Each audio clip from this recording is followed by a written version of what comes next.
அடுத்ததா நம்ம பார்க்க போற டேக் பாடி டேக். இந்த பாடி டேக் ரொம்ப முக்கியமான பார்ட் HTML லாங்குவேஜ்ல.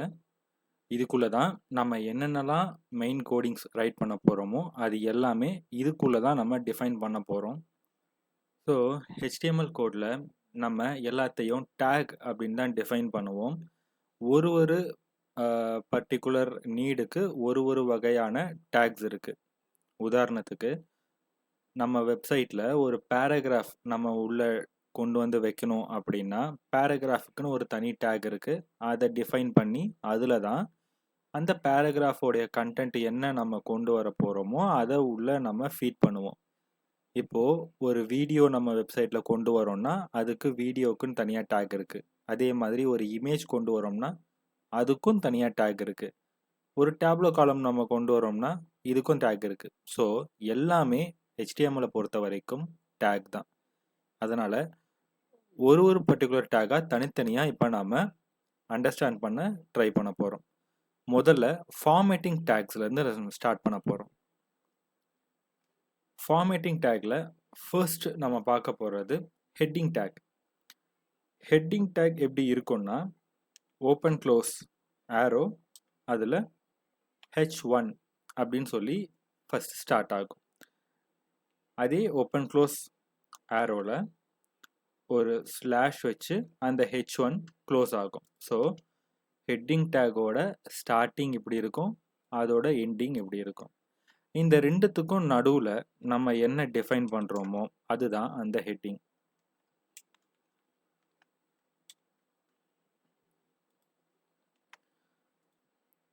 இதை நான் ப்ரௌசரில் ஓப்பன் பண்ணி பார்க்குறேன். நம்ம இண்டெக்ஸ் டாக்குமெண்ட்டை பார்த்தீங்களா, நம்ம ஹெட்டிங் இந்த இடத்துல ரிஃப்ளெக்ட் ஆகுது. அடுத்தது ஹெட்டிங்க்கு H ஃபார் ஹெட்டிங் அப்படின்னு சொல்லி நம்மளால அண்டர்ஸ்டாண்ட் பண்ணிக்க முடியுது. பக்கத்தில் இருக்கிற இந்த 1 என்ன? இதுக்கான ரீசன் என்னன்னா டிஃபால்ட்டாக HTML ஹெட்டிங்கோட சைஸ் ஆட்டோமேட்டிக்காக டிஃபைன் ஆகிருக்கும். H1 ஹெட்டிங் அப்படின்னா இப்போ நம்ம பார்த்த இந்த சைஸ் ஆஃப் ஹெட்டிங் தான் H1. இதை விட கம்மியான சைஸ் நமக்கு வேணும் அப்படின்னா இதோட அடுத்த சைஸ் செட்டிங்ஸ் H2 அப்படின்னு சொல்லி நம்ம பார்க்குறோம். நான் இப்போ இந்த கோட் அப்படியே காப்பி பண்ணிக்கிறேன். ஒரு வாட்டி டூப்ளிகேட் பண்ணிவிட்டு H1க்கு பதிலாக 2ன்னு மட்டும் நான் டைப் பண்ணிக்கிறேன். சேவ் பண்ணிவிட்டு ப்ரௌசரில் செக் பண்ணி பார்ப்போம் H1க்கும் 2க்கும் உண்டான வித்தியாசம் என்னன்னு. பார்த்தீங்களா, ஹெட்டிங் 1 பெருசாக இருக்குது, ஹெட்டிங் 2 அதை விட சின்னதாக இருக்குது. சரி, இந்த மாதிரி எத்தனை இருக்குது ஹெட்டிங் 1 ஹெட்டிங் 2ன்னு சொல்லிட்டு அதிகபட்சம் நம்மளால் எத்தனை இது மாதிரி கிரியேட் பண்ண முடியும்? டிஃபால்ட்டாக எத்தனை ஹெட்டிங் டேக்ஸ் இருக்குது அப்படின்னு பார்த்தா நமக்கு ஹெட்டிங் 6 வரைக்கும் இருக்குது. நான் எல்லாத்தையும் இங்கே இன்புட் கொடுத்துட்டு உங்களுக்கு ஃபைனலாக ரன் பண்ணி காட்டுறேன்.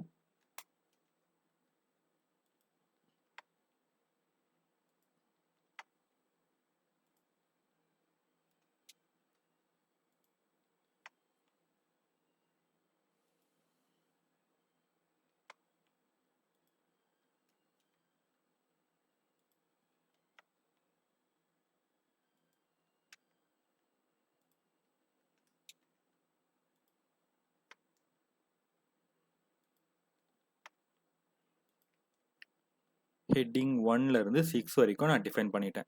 இப்போ ப்ரௌசரில் செக் பண்ணி பார்க்கலாம். இதுதான் நான் சொன்னது.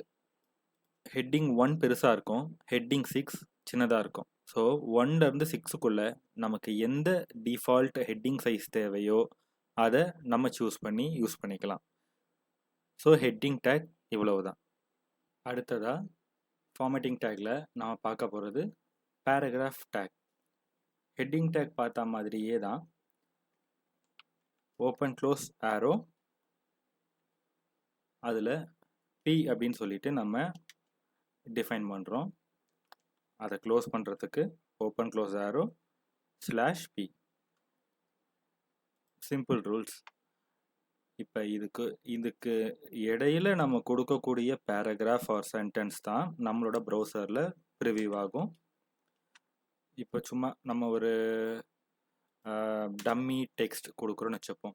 பேராகிராஃப் டேக் ஸ்டார்டிங்க்கும் எண்டிங்க்கும் இன் பிட்வீன் இந்த மாதிரி ஒரு சென்டென்ஸ் நான் இங்கே கொடுத்துருக்கேன். சேவ் பண்ணிவிட்டு ப்ரௌசரில் ரன் பண்ணோம்னா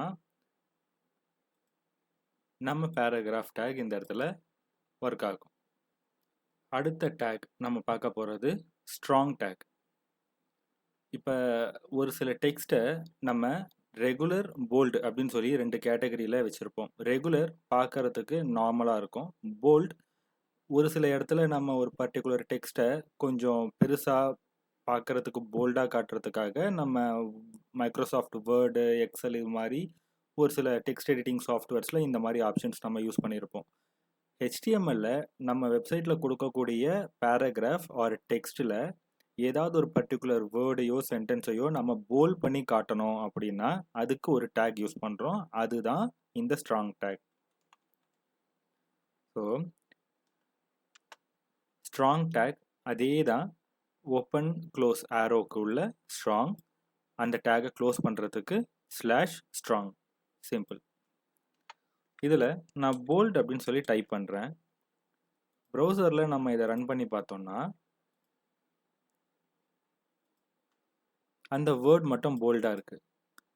இது போல்டாக இருக்குது அப்படின்றத உங்களுக்கு காட்டுறதுக்காக நான் நார்மல் பேராகிராஃப் டேக்கில் இதே டெக்ஸ்ட்டை கொடுத்து காட்டுறேன். மேலே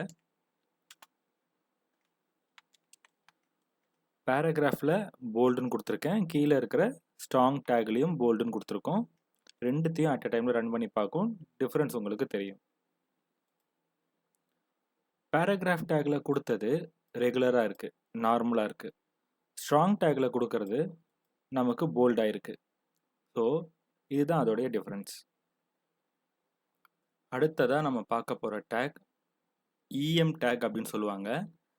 ஆனால் இதோடைய பர்பஸ் சேம். இப்போ நம்ம போல்டு பார்த்தோம் இல்லையா, ரெகுலர் போல்டு பார்த்தா மாதிரியே மைக்ரோசாஃப்ட் வேர்ட் இந்த மாதிரி எக்ஸல் இந்த மாதிரி இருக்கிற ஒரு டெக்ஸ்ட் எடிட்டரில் இட்டாலிக் அப்படின்னு சொல்லிட்டு ஒரு ஆப்ஷன் இருக்கும். ஸ்லாண்டிங்காக இருக்கும் டெக்ஸ்ட்டு.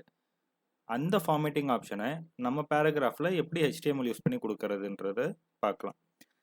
இதுக்கு யூஸ் பண்ணுற டேக் தான் EM டேக். இந்த EM டேக்கில் நம்ம என்ன டெக்ஸ்ட்டை பாஸ் பண்ணுறோமோ இதுக்கும் நான் போல்டுன்ற டெக்ஸ்டே கொடுக்குறேன். ஓகே, ரன் பண்ணி பார்க்கலாம். இப்போ உங்களுக்கு அந்த ஸ்லாண்டிங் ஃபார்மேட்டாக இருக்க மாதிரி தெரியுதா? ஸோ இதுதான் இந்த EM டேக்கோட பர்பஸ். அடுத்ததாக பார்க்க போகிறது அண்டர்லைன் டேக். இதில் பேரில் இருக்க மாதிரியே நம்ம பர்டிகுலராக ஒரு வேர்டோ இல்லை ஒரு ஹெட்டிங்கோ இதுக்கு அண்டர்லைன் மாதிரி ஏதாவது ஒரு ஃபார்மேட்டிங் ஆப்ஷன் நம்ம கொடுக்கறதா இருந்துச்சுன்னா இந்த டேக் யூஸ் பண்ணி நம்ம கொடுக்கலாம். ஸோ யூ தான் இது இந்த டேக்கோடைய ஃபுல் நேமே. ஸோ யூன்னு சொல்லி கொடுத்துட்டு அதே யூவை வந்து /க்ளோஸ் மாதிரி பண்ணிட்டோம்னா இந்த டேக் அவ்வளோதான். இதுக்கு இடையில் நம்ம ஏதாவது ஒரு சென்டென்ஸ் ஒரு வேர்டு கொடுத்துட்டு ரன் பண்ணி பார்த்தா அந்த பர்டிகுலர் வேர்ட் இந்த மாதிரி அண்டர்லைன் ஃபார்மேட் ஆகி நமக்கு ப்ரிவியூ ஆகும். ஸோ இப்போ ரெகுலர் பார்த்துருக்கோம், போல்ட் பார்த்துருக்கோம், இட்டாலிக் பார்த்துருக்கோம், அண்டர்லைன் பார்த்துருக்கோம்.